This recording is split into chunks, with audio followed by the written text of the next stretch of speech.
Entrevista. Representantes da ANAMATRA, Associação Nacional dos Juízes Trabalhistas, participaram recentemente de uma audiência pública na Assembleia Legislativa que debateu as reformas da Previdência e também a reforma trabalhista, e como é importante trazer esses assuntos, debater esses assuntos aqui no programa Força do Povo. O evento foi organizado pela Comissão de Direitos Humanos e Legislação Participativa, e Legislação Participativa do Senado, e contou com a presença do senador Paulo Paim, deputados federais e estaduais e sindicalistas, para falar sobre essas reformas, as alterações, a situação hoje da nossa CLT, Consolidação das Leis Trabalhistas. Conversamos com o Dr. Guilherme Guimarães Ludwig, ele que é diretor de cultura da AMATRA, 5ª Região, e juiz titular da Vara do Trabalho de Bom Jesus da Lapa.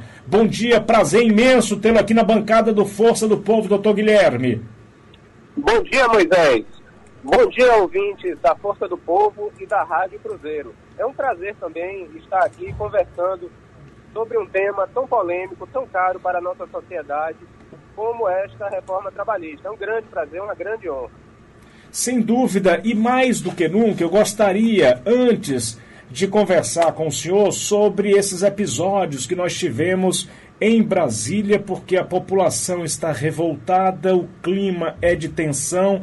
Nós tivemos esse protesto que foi convocado pelas centrais sindicais exatamente contra essas reformas, trabalhista e previdenciária. E, obviamente, que eles pediram também a saída do presidente Temer. Acabou em confusão.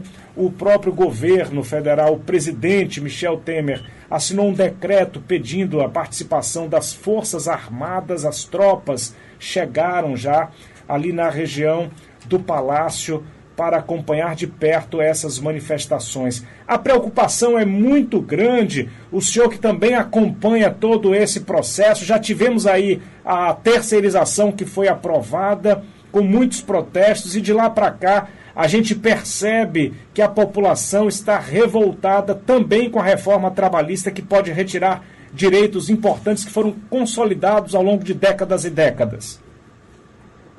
Exatamente, Moisés. Na verdade, em que pese nós não aprovarmos eventuais excessos cometidos pelos manifestantes, né, no dia de ontem, é claro que essas manifestações todas refletem uma reação a essas reformas, a reforma em especial, a reforma trabalhista e a reforma previdenciária. Elas são colocadas em um momento de grave instabilidade política. E, ao que me parece, e aí eu digo também como professor da UNEB de Direito do Trabalho, ao que me parece, elas, antes de ser uma solução para toda essa questão, elas podem agravar ainda mais o clima de instabilidade no país. É o que me parece, como professor. Diante de tudo isso e dos escândalos de corrupção envolvendo aí mais de 1.000 parlamentares espalhados pelo país, mais de 1.300 parlamentares, o senhor acha que nós temos clima para votar reformas fundamentais como a reforma trabalhista e a reforma da Previdência? Creio que não. E talvez, da forma como a reforma foi tramitada, isso gere uma situação ainda mais grave, porque, vamos lá, o projeto da reforma trabalhista começa com o PL 6787, de autoria do Executivo, do final do ano passado. Perfeito. E aí nós temos uma tramitação em tempo recorde na Câmara, em que, só para você ter uma ideia, em cerca de 1 mês e 10 dias, 1 mês e 15 dias, foram propostas 1.339 emendas. Isso demonstra, antes de mais nada, a complexidade do tema. É um tema complexo, como foi também, por exemplo, a edição do novo Código de Processo Civil, a edição do novo Código Civil. Esses dois tiveram uma tramitação muito mais demorada, muito mais amadurecida, muito mais ponderada. E é isso, em princípio, que uma alteração desse porte requer. E para agravar mais a situação, esse contexto todo de instabilidade. Hoje, o projeto chega no Senado, o PLC 38, né? Agora se chama PLC 38, de 2017, e o Senado tem uma grande responsabilidade, me parece, como professor, de tentar trazer os anseios da população para essa discussão. Por exemplo, há uma consulta pública no site do Senado, há uma consulta pública sobre a reforma trabalhista, em que 127 mil pessoas que se manifestaram na consulta foram contrários à reforma, contra 5.500 a favor. Você tem um placar de 96% contra a reforma trabalhista dentro da própria consulta do Senado. Percebe, Moisés? Então, essa é a questão posta. Essa é a questão posta. Bom, além de professor, como juiz do trabalho, titular da Vara do Trabalho de Bom Jesus da Lapa, estamos ao vivo com o Dr. Guilherme Guimarães Ludwig, que também é diretor de cultura da AMATRA, Associação dos Magistrados Trabalhistas. Ouvir, por exemplo, do presidente da Câmara dos Deputados, Rodrigo Maia, que foi muito claro, ele disse: a justiça do trabalho não deveria existir. Isso é preocupante? Isso é preocupante nesse momento. Talvez tenha sido uma fala infeliz do presidente da Câmara, porque é como se dissesse assim: para resolver o problema do doente, vamos matar o médico. Na verdade, a Justiça do Trabalho, ela recebe a reclamação trabalhista de um empregador, de um empregado lesionado. Ela não é a causa da questão. E digo mais, nem os direitos trabalhistas são causa do problema. Tanto que, com essa mesmíssima consolidação das leis do trabalho e com a mesma jurisprudência do TST, em dezembro de 2014, nós tínhamos 4,3% de desemprego apenas no país. Hoje, agora, no primeiro trimestre de 2017, o desemprego chega a 13,7%. Ou seja, em um e outro cenário, estávamos com os mesmos direitos trabalhistas e com a mesma justiça do trabalho. Então não há uma relação entre uma coisa e outra. Não me parece que a justiça do trabalho ou a legislação trabalhista sejam causa dessa questão, mas podem agravar. Por que podem agravar? Porque se pretende uma reforma que diminua a massa salarial do mercado de consumo, as próprias empresas vão sofrer com esse decréscimo. Quem consumirá os bens e serviços das empresas? Então é uma questão que deve ser colocada de uma forma mais cautelosa e mais ponderada. Quero crer que os congressistas, a partir das reações que estão sendo apontadas nas ruas, e a própria reação interna, ontem tivemos discursos fortes do senador Ronaldo Caiado, por exemplo, do senador Renan Calheiros, da senadora Cátia Abreu, do senador Paulo Paim, do senador Randolfo, enfim, de vários senadores, de vários partidos contrários a esta reforma. Chega a passar a ideia de que existe uma teoria da conspiração, a tentativa de enfraquecer a justiça do trabalho, principalmente da classe empresarial, doutor Guilherme? Olha, é difícil a gente imaginar em teorias da conspiração, mas é certo que a reforma, como está posta, ela enfraquece e mitiga, sim, em alguns dispositivos, o papel da Justiça do Trabalho, além de dificultar o próprio acesso à justiça. Por exemplo, para você ter uma ideia, caso um empregado, um reclamante, né, um autor da demanda, não consiga chegar no dia e no horário da sua audiência, atrase por algum motivo, esse processo vai ser arquivado, como é hoje. A diferença na reforma é que, se for arquivado, este empregado vai ter que pagar as custas do processo, independentemente de ser beneficiário da justiça gratuita, a não ser que traga uma prova expressa do motivo do seu atraso, do seu não comparecimento. E caso não recolha essas custas, pelo texto da reforma, não poderá entrar com nova ação trabalhista. Então, isso é uma dificuldade criada que prejudique muito o trabalhador de baixo poder aquisitivo, que não tem, muitas vezes não tem sequer o dinheiro para custear a sua locomoção até o fórum e vai ter para custear as custas do processo, né? Isso é um complicador. Querem afastar a justiça cada vez mais desse tipo de trabalhador. Ao que parece, não sei se a intenção foi essa, mas as consequências dessa reforma podem caminhar nesse sentido, sim. A própria terceirização já trouxe aspectos negativos para a própria CLT, ou não, doutor Guilherme Guimarães Ludwig, que é diretor de cultura da Amatra, 5ª Região, e juiz titular da Vara do Trabalho de Bom Jesus da Lapa?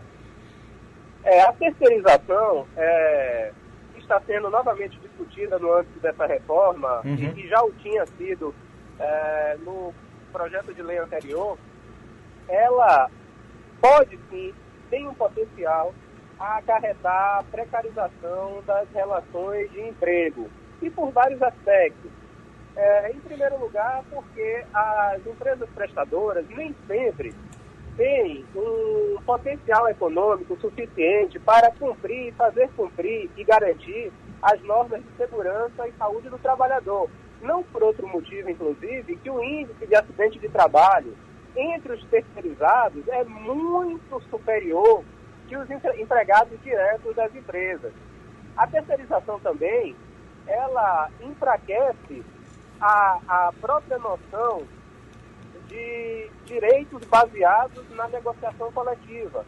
Porque o enquadramento sindical do terceirizado deixa de ser com o sindicato correspondente à empresa tomadora, que normalmente é mais forte, e passa a ser um sindicato menor da empresa terceirizada, que tem menos poder de barganha e, portanto, a tendência é que consiga menos direitos e melhorias em sede da negociação coletiva.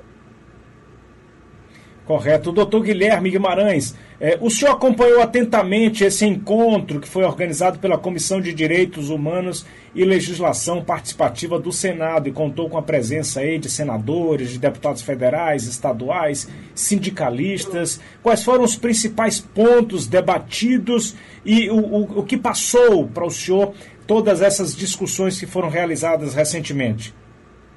Olha, pelo que eu vi na audiência pública, há uma grande mobilização da classe trabalhadora no sentido de tentar reverter esse quadro de tramitação da reforma trabalhista ou, na pior das hipóteses, minorar bastante os seus efeitos. E me parece que há também um empenho de parlamentares, né, especialmente aqueles, isso foi o que me passou, a impressão que me deu a participação naquela audiência pública, especialmente aqueles mais vinculados às bases eleitorais de trabalhadores, né, no sentido de tentar também ignorar os efeitos da reforma trabalhista. Correto. Foi essa a impressão que tenho. Há uma forte articulação. A Anamatra esteve lá, né? Eu estive representando a Anamatra. A Amatra 5 também, por nossa presidente Angélica Mello. O Ministério Público do Trabalho, a Associação Baiana dos Advogados Trabalhistas. Enfim, foi uma ampla participação de diversos atores, cada um naturalmente dentro dos limites de suas atribuições e no limite das contribuições que poderiam dar naquele momento. Correto. O senhor acredita que esses pontos mais críticos devem sofrer alterações ainda esta semana no Congresso Nacional? Olha só, o relatório apresentado pelo senador Ricardo Ferrazzo, no âmbito da Comissão de Assuntos Econômicos, ele, curiosamente, aponta a seguinte situação. Ele mantém o projeto trazido da Câmara, mas acolhe a argumentação de algumas emendas e sugere que o presidente da República vete alguns dispositivos, em especial relativos às horas em itinerário, ao trabalho intermitente, algumas questões relativas ao negociado sobre o legislado, sobre a terceirização também, sobre o trabalhador hipersuficiente, sobre a matéria relativa à insalubridade no caso das gestantes e lactantes. Correto. Mas, na verdade, o âmbito desse veto, primeiro, não é bem delimitado e, segundo, nada é garantido, né? Porque é apenas uma sugestão. Então, o presidente da República pode chegar e simplesmente dizer, não, eu não vou vetar, eu vou manter o projeto como está na Câmara, né? Então, eu acho que se há que existir uma discussão, ela tem que ser feita inicialmente no âmbito do próprio Poder Legislativo e nas passagens subsequentes das próximas comissões, os senadores vão ser chamados a se posicionar sobre esse tema, especialmente considerando as últimas repercussões no cenário político. Correto. O senhor que é um estudioso do direito, essa reforma trabalhista, de fato, ela pode alavancar, ela pode curar essa ferida que foi provocada aí nos últimos anos em relação ao desemprego assustador que estamos vivendo? Estivemos perto do pleno emprego e hoje vivemos aí um desemprego assustador no Brasil. O senhor acredita que essa reforma pode alavancar mais o mercado de trabalho, que pode ajudar no crescimento econômico do país? Olha, Moisés, me parece difícil.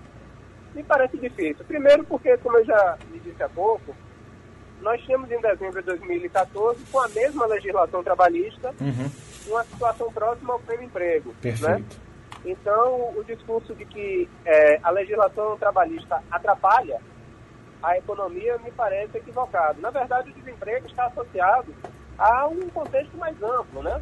Há uma dificuldade econômica associada a uma crise política bem mais amplo. Não me parece que atribuir a responsabilidade pela crise à legislação trabalhista seja a postura mais correta. E não me parece, por consequência, que essa mudança, essa alteração, neste momento específico, vai trazer mais prosperidade ou vai acarretar um crescimento econômico. Talvez o inverso. Porque, se por um lado os salários, né, os direitos trabalhistas, representam um fator de subsistência para os trabalhadores, para os empresários, ele significa consumo, porque são esses trabalhadores que são os consumidores de seus bens e serviços. Então, se você diminui esse patamar, esse poder aquisitivo dos trabalhadores, né, e aí nós estamos considerando um cenário de redução de direitos, né, é possível que esse mercado de consumo se retraia. E se retraindo, naturalmente, as riquezas deixam de circular na economia e a tendência é que nós tenhamos um decréscimo na economia, né? Então, me parece que a reforma trabalhista, nesse contexto, pode gerar um efeito reverso, de incrementar ainda mais a crise. Não por outro motivo, ontem, 17 dos 27 ministros do TST apresentaram um documento de considerações jurídicas junto à presidência do Senado, alertando os senadores, né, os nossos parlamentares, sobre a redução de direitos que a reforma trabalhista poderia acarretar. Muito obrigado pela participação, por trazer a reflexão sobre esses assuntos. É importante levar exatamente essa mensagem para os nossos ouvintes da capital, do interior, já que estamos aí em mais de 85% dos 417 municípios da Bahia. E eu gostaria que o senhor finalizasse exatamente com essa mensagem de alerta para o trabalhador brasileiro. É importante que nós discutamos, que nós propiciemos uma reflexão sobre o que está realmente em discussão com a reforma trabalhista, para que todos nós saibamos as consequências do que pode ocorrer caso ela seja aprovada. Então é importante a conscientização da população, É importante a conscientização da classe trabalhadora e da classe empresarial. Eu acho que a classe trabalhadora e a classe empresarial vivem numa relação de simbiose, de dependência recíproca. O que atinge um, atinge o outro. Então é muito importante que essa reflexão seja feita.